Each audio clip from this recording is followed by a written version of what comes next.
میرے آقا کا فرمان ہے حضور سرور کونین صلی اللہ تعالی علیہ وسلم کا، جو فجر کی نماز کے بعد، کس کی نماز کے بعد؟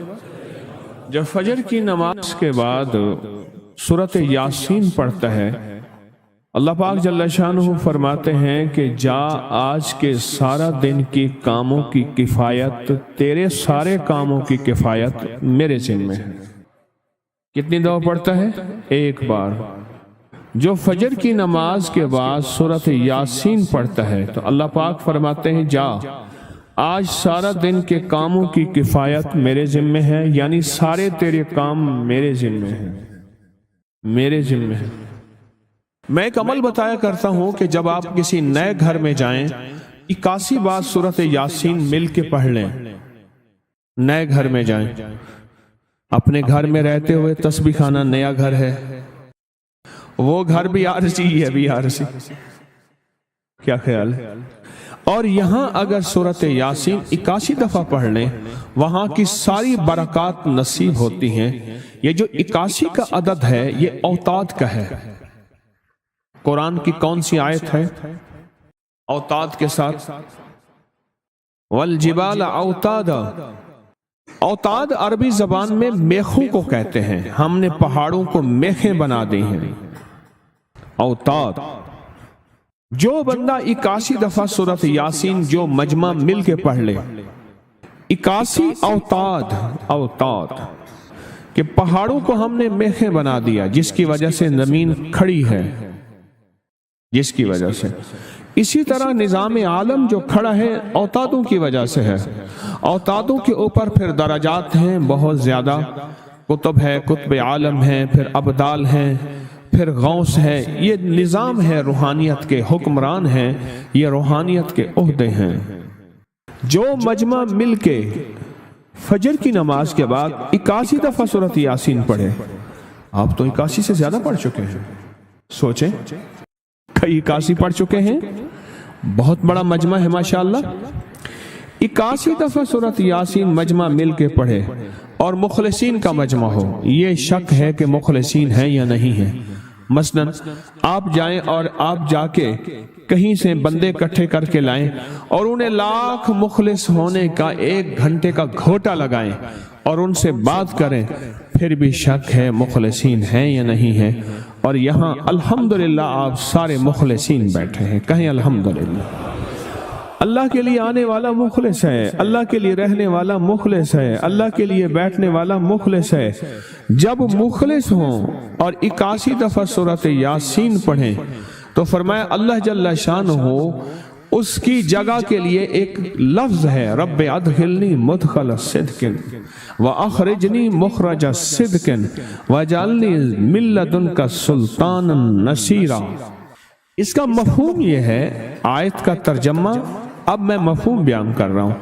اے میرا مولا، میرا یہاں آنا، ادخلنی مدخل صدق واخرجنی مخرج صدق، میرا رہنا، میرا جانا، میرا آنا، میرا بیٹھنا، اے سخی آقا اس کو ایسے بنا دے جیسے تیری بارگاہ میں کوئی بادشاہ ہوتا ہے، کوئی سلطان ہوتا ہے اور کوئی بڑا ہوتا ہے، اور تو اس کے لیے کیا مسندیں بچھائے گا اپنے خزانے غیب میں، جو تیرے خزانے میں بادشاہ، جنت کا ہر جنتی بادشاہ ہوگا، ہر جنتی بادشاہ ہوگا۔ اس کے لیے قالین ہوں گے، اس کے لیے نعمتیں ہوں گی، اس کے لیے انعامات ہوں گے، اور اس کے لیے حیرت انگیز برکتیں ہوں گی۔